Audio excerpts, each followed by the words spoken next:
زه پرنسپل اکسپورټ پبلک های سکول صدا اصل کې کتو سوکسوي ایمو دا ضلع کرم او د سرمایي لکی دي اته میاشتو نه تقریبا نیو سکول باندې 31 دسمبر مو خپل سکولونه بند کړی دي په 1 مارچ باندې تقریبا مو کولو کړو 13 مارچ پرې مو خپل څه دی هغه کوم ورکینګ وی پیپر هغه کړی دی نیمه لا پړی متاثر شو تقریبا اته نیمه میاشتې مو سکولونه بند شو دا اته نیمه میاشتو کې مو مختلف سیشن کړی دي ګورنمنت سره او ګورنمنت څه دی هغه مو سره ټال مټول کوي همیشه مو ته دوکاره کړی دی 15 دن 20 دن 15 دن 20 دن په دې باندې مونږه ته نیمه میاشتې تیر کې نو مجبور شو خپل بچی مو روبستلو چې پرامن احتجاج څه دی مو کوو او کدا درې څلور مو مطالبه دي کدا دوی پرا نکړي نو مو مجبور یو سمو څه دی مزید اقدامات کوو مخکې به څه دی درنه به کوو روډ به بندوو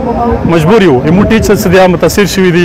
سټوډنټ متاثر شوي دي او دا کوم کال دی 2020 دا انتهایی مو متاثر شو تقریبا نیمه سیشن پاتې دی څلور میاشتې نو دا ستمبر اکتوبر نومبر دسمبر 31 دسمبر باندې مو بیا چھوټه کیږي دا څلور میاشتو کې چې اتوار زو بسي نورې مو کومې علاقايي چھوټه دی هغه بسي دوی میاشتې دونی میاشتې مو سیشن پدې کیږي دا دونی میاشتو کې بزدي انم لسماله څنګه تیروم زبا نور روډ کې څنګه تیروم دا ډیر متاثر شو مو 2020 تبا شولو مو ټیچر تبا شو مو سټوډنټ تبا شولو مو حکومت نه مطالبه کو صدیقومه غیر ملکی کومه ایجنډې باندې تاسو روانه مهرباني وکړه که بهر ملک سکول بندي هغه ته سہولیات شته هغه پای جی سیستم لګولې دی هغه څه د انلاین کلاسونه شته یما کبایل بچای څه د متاثر دی هغه ته نه څه د 3 جی شته نه 4 جی شته نه پای جی شته نه هغه غربت وجه نه څه دی هغه بازار طرف لای شي خپل کلاسونه وغلي نو حکومت نه پر زور مطالبه کوو چې زر نظر 15 ستمبر مو بالکل سره نه منو کومه آل پاکستان پرائیویٹ ایسوسیشن کومه فیصله ده 15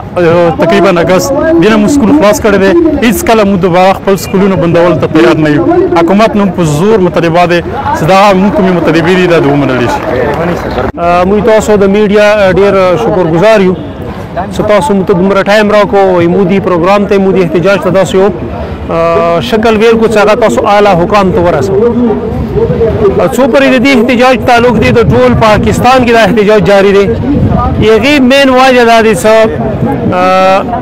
کورونا په شکل کې ټول دنیا ته نقصان ورسېد د ژوند هر شوبه متاثر کړه د مومنو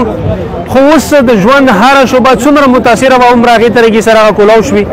واحد ک باندې دلته یو مدرسه باندې یو تعلیمي اداره باندې هغه کې بیا نقصان ټول ته ورسېدو کله پوری صدا باندې نو زدا منم چې ټیچرز ته نقصان ورسېدو خو ما بنیادی نقصان ما سټوډنټ ته ورسېدو هغه تعلیم نه پاتې شو کومو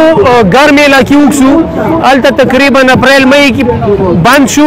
او د جون جولای اگست هغه الریډي چټیانی وی د ګرمه والا ایما والا صدی هغه مو دسمبر نه باندې د اگست ته میاشتې ما سکولونه باندې اته میاشتې ما استاد تنخوا ونه غستا اته میاشتې مو دا ته پیس نه دی راغله وډ کې پیس نه دی راوړې نو ان شاء الله پیس راشي مو خپل استاد ته ټول نمخ کې په اول پرایورټي کې مو استاد ته غتن هغوانی پورا کو او بیا مو د خپل کورسونو پورا کولې کوشش کوو اوس کو به متي چیرې تاسو سکولونه بند کوي نو کم از کم مو د پرایویټ سکولونو خپل اف اف ای فند وته یي هغه مو خپل 25,000 روپیا د پرتی دي خپل د پرایویټ سکولونو پرتی دي موس کا زیات پیسہ لگی نو 2 ارب روپے والا لگی 25 ارب نه 2 ارب روپے د ټیچرز ته دوی ویر کی کنه نه ما د ټیچرز غلا په ځای وشي حالان کې داسې ټیچرز مو سره شته څنګه پروژې کې خودکشیانه وکړلې هغه 15 روزي په اوبور جماعت وکړلو نو یقینا حکومت مو سره سمرسته نه کړي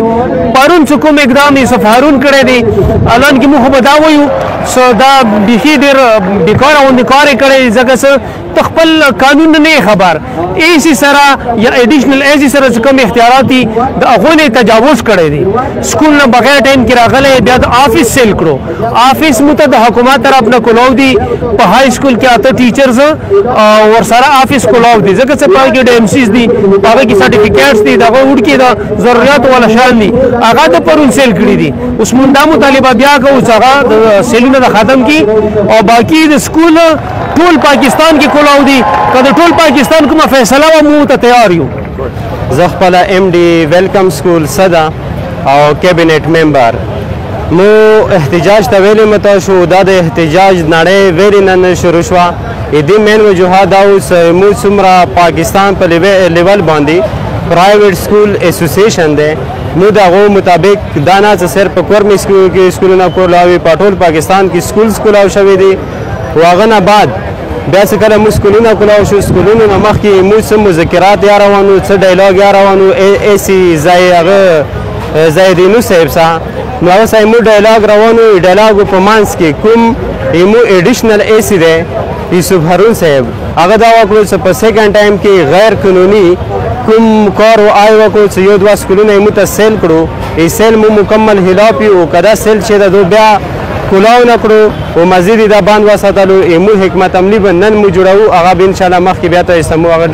بیان کوو شیر کوو بس یاره مو به دا حکمت عملی وي د په اړ کې ټول نوال خو دی کوم سوشل میډیا ډېر شکرګزار یو سبو راغلو موږ د احتجاج کې و د مو आवाज مخکې ولا سوال د مو आवाज وچات کو احتجاج والے سره لکه څنګه د مو وروته نو اکثر مو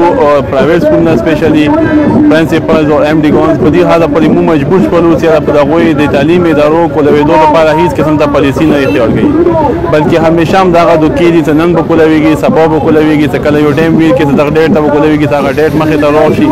نو هغه ډیټ نه دغه څه کسي بیا د واس ګر لګولي بیا بل ډیټ وته ویر کی نو دی حواله سره لکه څنګه نورې په پاکستان کې سپیشلی په پاکستان کې د سیوا د تعلیمي ادارو نه بغیر بل په یو شی باندې لاک ډاون نشته د هر قسم د لاک ډاون ختم شو ځکه موږ د مطالبه کوو حکومت نه تاسو مهرباني وکړئ د کوم تاسو څه په تعلیمي ادارو باندې بندش لګولې دي صرف د تعلیم لپاره د بچو ژوندۍ ته بقولو لپاره څه د کوم تاسو پلان جوړ کړی د مهرباني وکړئ چې دا پلان ختم کړو د بچو لپاره خپل حق ورکړئ او د غوړ قیمتي ټیم نور ضایع نه کړئ